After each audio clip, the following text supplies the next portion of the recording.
dugoj istoriji srpskog naroda postoje trenuci koji nadilaze značaj jedne bitke ili jedne političke odluke. To su trenuci kada se menja tok istorije. Oslobođenje Niša 1878. godine upravo je tako. Srpska vojska je prešla srpsko-tursku granicu.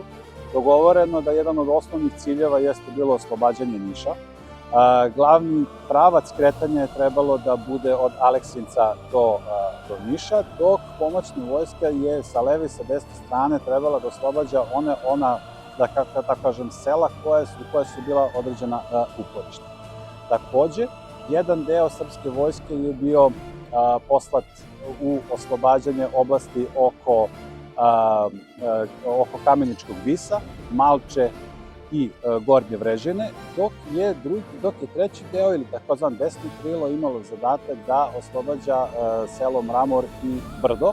I na taj način cilj u prvom trenutku Srpske vrhovne komande je bio da Niš bude opkoljen sa 3 strane i da nakon toga krene u dalje vojne pokrete. Završne operacije srpske vojske odvijaju se tokom zime 1877. i početka 1878. godine. To je vreme iscrpljujućih marševa, hladnoće, nestašice i stalne neizvesnosti. Ali upravo u takvim uslovima pokazuje se snaga jedne vojske, ne samo u oružju, već u istrajnosti. Komanda donosi odluku da se Niš mora osvojiti brzo, pre nego što međunarodni pregovori zaustave ratne operacije.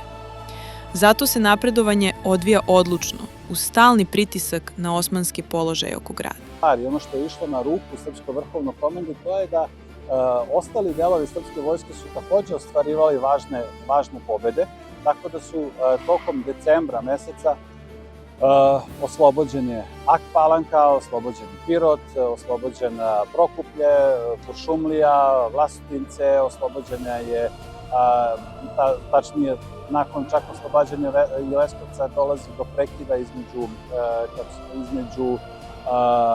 veza između Leskovca i Niša. Oslobađanjem Pirota je prekinuta veza između Niša i Sofije, tako da na neki način sam turski garnizon je bio već tada opkoljen sa 3 strane i nalazio se u teškom položaju. Kako se obruč oko Niša stezao, položaj osmanske posade postajao je sve teži. Presečene komunikacije, nedostatak pojačanja i stalni pritisak srpske vojske doveli su do konačnog sloma odbrane. U tim danima odlučivala se ne samo sudbina grada, već i ishod čitavog rata na Južnom frontu. Pad Niša značio bi da se politička karta Balkana nepovratno menja. I upravo se to dogodilo. Naravno da nije bilo lako osloboditi grad.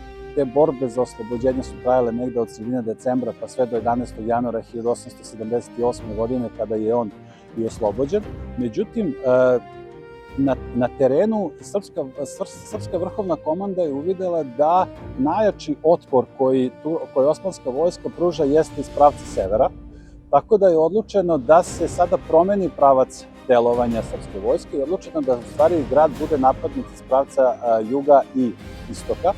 Tako da je promenjeno i Šumadijski korpus na čelu sa generalom Belimarkovićem je pozvan da napusti svoje položaje u Ak Palanci i da dođe iz pravca Ak Palanke ka Nišu i da zauzme položaje kod Niške banje, Brzog Broda, Berbatova i da sa te strane takođe izvrši opkoljavanje grada, a drugi deo na čelu sa Vučevićem je dobio zadatak da napadne Vinik, Goricu i druge delove. Osmanska vojska se nalazila gotovo u bezizlaznom položaju, međutim, koliko je u stvari bio težak položaj turskog komandanta Halil Paše govori jedan podatak da je srpska straža uspela da zarobi jednog osmanskog kurira sa šifrovanom depešom koja je bila poslata Porti i velikom veziru u Carigradu, u kome on objašnjava težak položaj u kome se nalazi osmanska vojska i traži pomoć. To je negde bio pokazatelj Srpskoj vrhovnoj komandi da je neophodno da se sukobi nastave i da se oni čak intenziviraju, tako da je bilo naređeno da se krene u napad sa svih strana. Međutim, pre toga Milojko Lešanin je odlučio da pošalje jedno pismo Halil Paši i da ga u tom pismu obavesti šta je srpska vojska do tada uspela da oslobodi, gde se sve nalazi srpska vojska i da dalje bombardovanje i dalje sukobi u stvari mogu samo da dovedu do velikih ljudskih nevinih žrtava i pozvao ga je na predaju. Međutim, turski komandant je ovu ponudu odbio pod izgovorom da ne može da stupi ni u pregovore ni da potpiše predaju grada bez prethodnog odobrenja Porte, tako da je zatražio da se pošalje dozvolu da pošalje šifrovanu depešu u Carigrad, međutim Milojko Lešanin je odbio taj njegov zahtev i naredio da krene napad na njih. Uprkos tom teškom položaju u kom se osmanska vojska nalazila, početkom januara oni su pokušali jednu kontraofanzivu, međutim njihova kontraofanziva je bila odbijena u svim pravcima, tako da je bilo potpuno jasno tada da će u stvari oslobađanje Niša je u stvari bilo samo pitanje vremena i krenulo se najpre u jedan veliki napad, a kasnije i u opšti napad na oslobođenje grada. Naravno da presudni moment u svemu tome jeste bilo oslobađanje Vinika, Gorice i drugih važnih strateških položaja na kome se nalazila osmanska vojska i ti pregovori su kasnije u stvari započeti o samoj predaji grada. 11. januara 1878. godine srpska vojska ulazi u Niš. Posle više od 4 veka osmanske vlasti, grad ponovo postaje deo srpske države.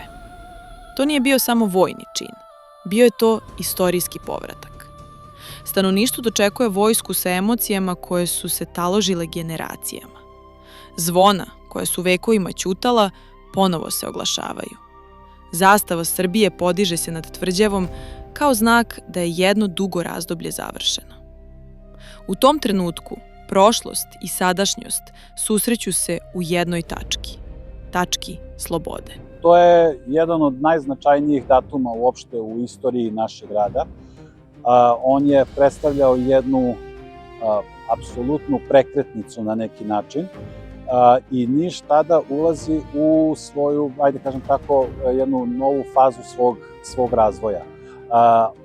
Iako je on oslobođen, taj srpsko-turski rat je trajao sve do sklapanja primirja između Rusije i Turske u Jedrenu, ali ono što je sada bilo važno to je da se sve one ratne tekovine koje je srpska vojska ostvarila, da se u stvari sada i potvrde na nekom od kongresa, ali je Niš bio od izuzetnog značaja za kneza Milana Obrenovića u tom momentu, zato što je smatrao da da Kneževina Srbija ne može da se adekvatno ni ekonomski razvija bez Niša u sastavu Kneževine.